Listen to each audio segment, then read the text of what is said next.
Para dokter yang terkasih serta para bapak ibu saudara-saudari yang dikasih dan mengasihi Tuhan juga berkah dalam. Tadi pada awal sudah dikenalkan, nama saya Romo Ruteus Widodo PR. Saya tinggal di Paroki Santo Yesus Karanganyar, sebelah timur sana. Beberapa masih saya kenal, ada Dr. Julius, Dr. Joko, Dr. Maria dari saja. Ya, kontak-kontak saya ternyata ketika ketemu di dunia yang nyata. Lalu yang lain Pak Ari, Mas Wawa dan seterusnya. Beberapa hari yang lalu di Karangpandan ada puting beliung. Kalau di berita Jawa Timuran, puting beliung itu dibahasakan apa? Nah, saya nggak usah mengatakan bahwa itu Jawa. Karena para dokter itu kalau ngomong apa adanya, kata halus itu feminisme tanpa begitu. Nah, dalam Injil pun juga bicara tentang badai. Tapi sebentar, mari kita lihat bagaimana para dokter pada saat-saat tertentu juga mengalami badai, dan saya juga ikut merasakan. Pada tahun 2006, ketika saya bertugas di kawasan di Rumah Sakit Panggirini, saya dipanggil untuk minyak suci, dan ternyata masuk di IGD pasien yang sudah serangan jantung dan sudah diencok-encok. Saya datang, dan saya melihat bahwa ini sebentar lagi. Maka dokternya mencok-encok jantungnya, saya yang begitu mendoakannya. Jadi malam itu tim dokter dan saya rebutan nyawa karo malaikat pencabut nyawa. Dan terus pokoknya para dokter berusaha semampunya dengan segala ilmunya, dengan segala kekuatannya. Kemudian saya pun juga berdoa dengan khusyuk, semoga Allah memberikan yang terbaik. Harapannya sih kesembuhan, namun kenyataannya bahwa kesembuhan bagi Tuhan beda kesembuhan bagi manusia. Ini contoh satu. Contoh yang kedua, jam 2 malam datang ke UGD, lalu ada anak yang gatal-gatal sudah seminggu. Yang membuat kami tergelitik adalah gatal kulit sudah berjalan seminggu. Kenapa diperiksakan baru sekarang? Itu saja jam 2 dini hari. Coba benar saya ke dokter itu rasanya ya anyalannya bagaimana? Oh iya masalah begitu ya. Itu bagian dari badai. Ada yang kita harus berjibaku sungguh-sungguh, namun ada juga yang anyel badai yang bikin kita anyel. Nah, hari ini kita juga mendengar kisah dalam Injil tentang badai yang sudah kita dengar. Tapi dalam bacaan pertama, nah ini ada badai yang kadang dibuat oleh diri sendiri. Mari kita lihat badai yang dibuat oleh diri sendiri itu seperti apa. Diceritakan Nabi Nathan ketemu Daud. Namun supaya kita punya background yang lengkap, karena dokter itu harus detail dan teliti. Ada cerita yang mengawali itu di hari sebelumnya. Raja Daud itu kan raja yang dibentuk oleh Allah, penuh syukur, dekat dengan Allah, pokoknya luar biasa. Raja terbesar umat Israel. Tapi suatu sore, ketika dia bangun dari tidur, kesadarannya belum penuh, dia melihat tubuh Molek, Betseba. Makanya orang bangun tidur itu kan kesadarannya belum normal penuh, dan ketika melihat tubuh Molek, yang bicara adalah nafsunya. Dan akhirnya Betseba diajak tidur, padahal itu istri panglima orangnya Uria. Dan akhirnya hamil. Kemudian Daud panik, dan akhirnya suaminya, panglima perangnya, disuruh maju paling depan supaya mati. Ingat, ini perilaku Daud ya. Raja pilihan Allah, merebut bojone wong liya, bojone dipateni, dan merasa diri self confidence-nya selalu tinggi. Maka lalu datanglah ceritanya hari ini. Nathan datang kepada Daud dan menampilkan cerita. Ada dua orang kaya dan miskin. Satu, sama-sama mereka punya kambing. Tunggu berkembang. Nah, ketika si kaya menerima tamu, dia tidak menyembelih kambing yang dia pelihara, tapi dia merebut punya orang miskin tadi, disembelih untuk menjamu tamunya. Lalu Nathan bercerita seperti itu disampaikan kepada Daud. Lalu Daud mendengar itu bereaksi dengan sangat keras. Orang ajar, orang kaya itu harus dihukum mati. Hukum mati. Karena dia punya kuasa. Dan terus kemudian Nathan mengatakan, si kaya itu engkau sendiri.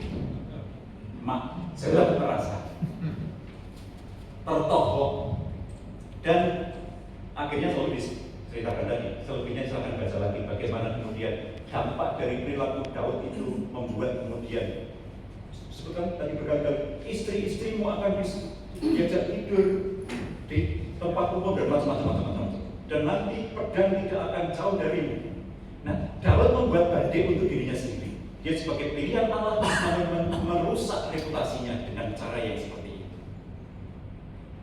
Nah, Bapak Ibu, kembali ke kita, para dokter semua di sini. Ketika tadi Nabi Nathan melakukan anamnesis masa lalu Daud, lalu dia akhirnya sadar.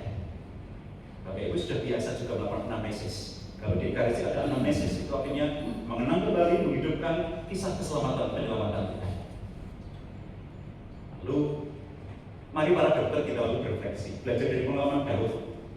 Tadi kan begitu mudah dia menjatuhkan vonis, orang itu harus dihukum mati. Jangan-jangan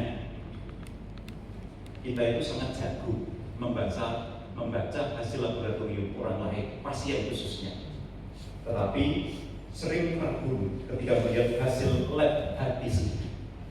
Kalau itu yang terjadi, lalu kita mirip Daud. Maka penting,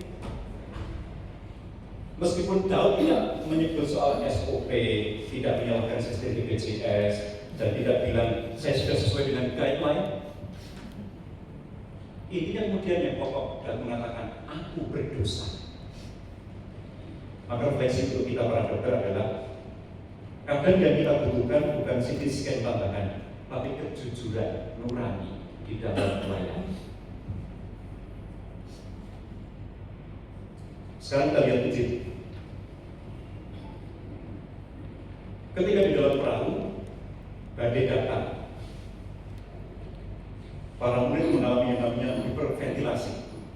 Jadi pakaian angin membuat lalu kembung dan bukannya kembung, lalu kemudian takut. Kalau bahasa medisnya mungkin nanti cepat, nafas cepat, nanti drop. Tapi apa yang dilakukan Yesus? Tidur.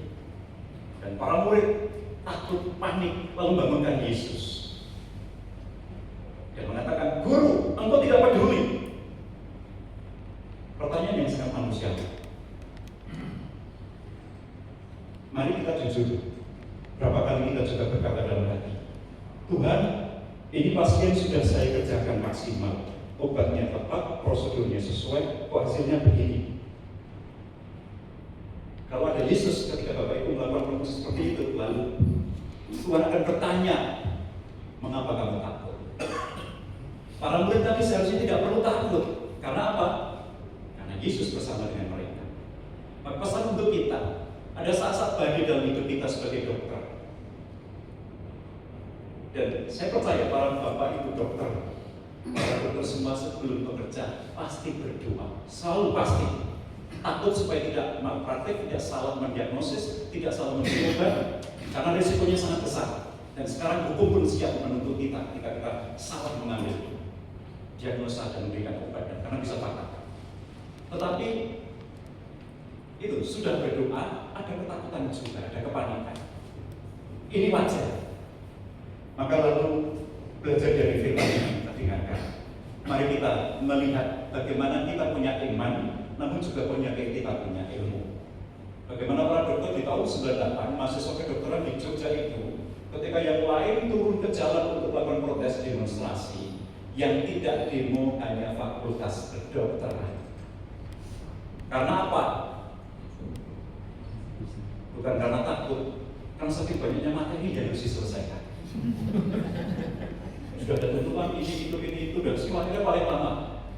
Karena dengan kami yang di keturunan pun, saya dulu kuliah teologi sampai 9 tahun juga. Karena butuh ketelitian, butuh ketemanan, butuh bagaimana supaya mendiagnosa dengan tepat, butuh studi yang mendalam. Nah, bagaimana ilmu dan iman masih berkembang. Tadi kita lihat bahwa Daud jatuh karena merasa terlalu percaya diri dengan kuasanya. Murid-murid panik karena merasa ditinggal Tuhan. Sebagai dokter, jangan-jangan kita terjebak di dalam dua ekstrem. Merasa terlalu mampu sehingga lupa berdoa. Atau ekstrem yang lain, merasa terlalu gagal, dan lupa bahwa Tuhan tetap hadir. Maka apa yang kemudian kita mesti kunduli bersama? Tuhan tidak selalu menghentikan badai dalam hidup kita. Badai dalam hidup kita selalu ada. Bentuknya bermacam-macam. Tapi jangan lupa bahwa Tuhan terus beserta kita. Satu kapal dengan kita. Sudah kita sebut dan kita serukan dalam doa sebelum karya di pagi itu. Tergantung shiftnya yang jam berapa dinasnya.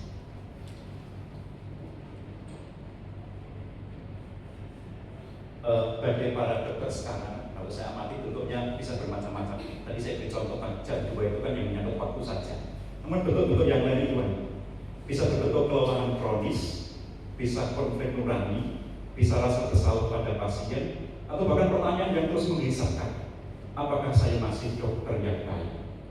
Maka mari kita belajar dari Daud, jujur pada Tuhan, dan belajar dari para murid, percaya Tuhan itu hadir meski tampaknya diam, karena Tuhan berkarya, bergerak sesuai dengan caranya sendiri, tidak seperti yang kita bayangkan. Dan mungkin doa yang paling jujur seorang dokter adalah, Tuhan, aku sudah melakukan bagian ilmuku, sekarang aku serahkan bagianmu. Semoga hati kita tetap terampil, kepala kita tetap jernih, dan hati kita tetap beriman kepada Allah. Kemuliaan kepada Bapa dan Putra dan Roh Kudus.